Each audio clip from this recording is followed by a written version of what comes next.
विकास का कार्य है कि जिनके बलात्कार हो जाए उनके परिवार को आप जेल में डाल दो, ये विकास का कार्य है। समझ गए आप? ये बयां करेंगे। नेहरू को नापने के लिए इंच टेप नहीं, जिगर चाहिए, अंदर की आत्मा चाहिए, जो इनके अंदर है नहीं। अगर इनके अंदर आत्मा होती तो बेटियों के बलात्कार नहीं होते। डीएपी का भाव बढ़ा है, 50 किलो का कट्टा पहले 45 का किया था जब हम दिल्ली बॉर्डर पे बैठे थे, और अब 40 का कर दिया। अब बताइए, तो ये उत्तर प्रदेश में ही हो रहा है, तेरे उत्तर प्रदेश में भाई। लाख पुलिस के लाख रोकने के बावजूद भी नोएडा कांग्रेस पहुंची लखनऊ। ठीक है, नोएडा कांग्रेस पहुंची लखनऊ। मुस्कुराइए आप, लखनऊ में है कि नहीं भाई? आपने विकलांगों की पेंशन क्यों रोकी 8 महीने से, बताइए। मैं फिर भी भारतीय जनता पार्टी के द्वारा आता है कि नहीं, जो भी विकास के कार्य किए गए हैं इससे प्रदेश बहुत उत्तम ये विकास का कार्य है कि जिनके बलात्कार हो जाए उनके परिवार को आप जेल में डाल दो, ये विकास का कार्य है। किसान अगर 5% की लड़ाई गौतम बुद्ध नगर में लड़ रहा है तो आप उसको 136 लोगों को आपने जेल में डाला हुआ है, भारी बहुत गंभीर धाराओं में मुकदमे लगा करके। ये उत्तर प्रदेश में ही हो रहा है, ये बाहर नहीं हो रहा किसी और दूसरे देश में, कांग्रेस शासित राज्य में नहीं हो रहा है, उत्तर प्रदेश में ही हो रहा है। कहा जाता है कि नहीं, वो जो किसान है वो निगह किसान नहीं है, वो कहीं से। अच्छा एक बात बताइए, अब एक बात बताइए, मैं आपसे पूछना चाहती हूँ, शर्म नहीं आती आपको? आप अपने प्रदेश के किसानों को नकली और असली में डिफाइन कर रहे हैं, लिहाज नहीं आती आपको? आप जब देश के किसानों को असली नकली का सर्टिफिकेट बांट रहे हैं, आपको शर्म नहीं आती?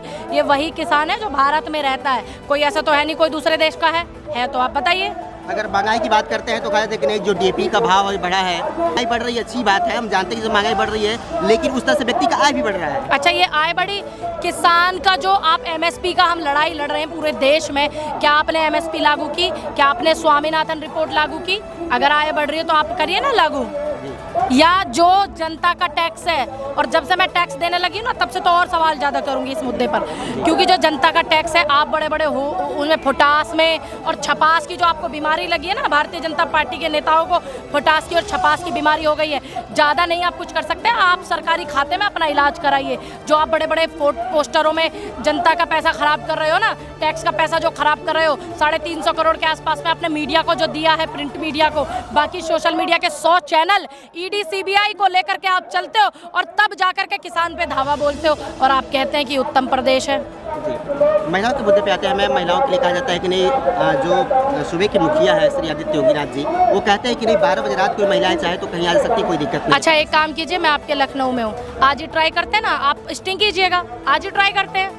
फर्क इतना है, जो पहले इस तरीके के लोग थे आपने उनको जेल में डाल दिया, और अब आपने अपने ही कार्यकर्ताओं भाजपा के नेताओं को गुंडा बना दिया। वो पुलिस का भी गलत इस्तेमाल कर रहे हैं और जो हमारी सरकारी संस्थाएं हैं उनका भी गलत इस्तेमाल करके और ज़्यादा प्रताड़ित कर रहे हैं। यकीन नहीं आता तो बिल्किस के उनको देख लीजिए, आरोपियों को जिसने बलात्कार किया।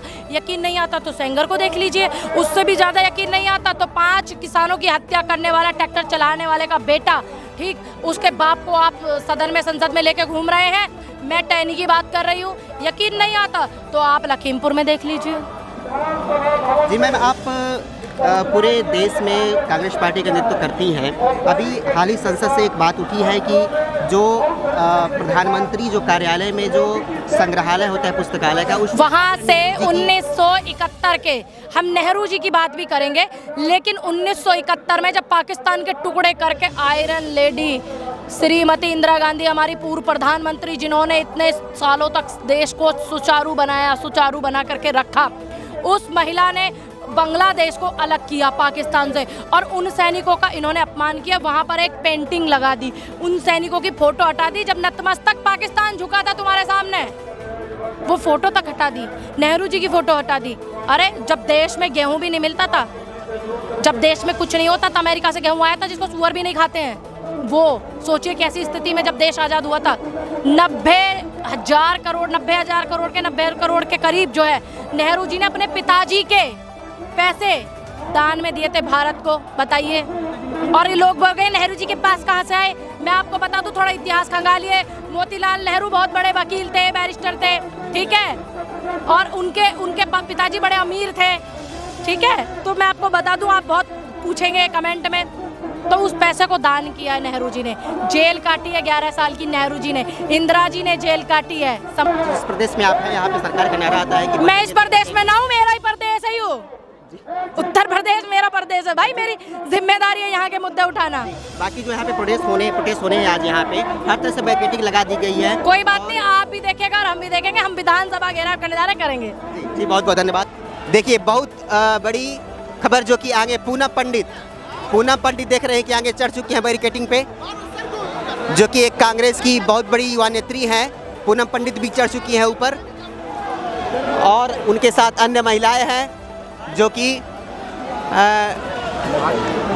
खड़ी है उनके साथ और देख रहे हैं किस तरह से बैरिकेडिंग पूरा कर दिया गया है और प्रशासन पुलिस एकदम ज़बरदस्त तरीके से इस प्रदर्शन को रोकने में अपने दम खम को लगा रही है और कांग्रेस के कार्यकर्ता भी एकदम उसी तरह से अपने दम पे एकदम बैरिकेडिंग को तोड़ने का प्रयास कर रहे हैं। और जैसा कि आप देख रहे हैं, झंडा ऊंचा करो, ऊंचा रखो, ऊंचा करो। कैमरामैन सज्जन मिश्रा के साथ मैं सुभाष मौर्य, मेरा भारत 24/7।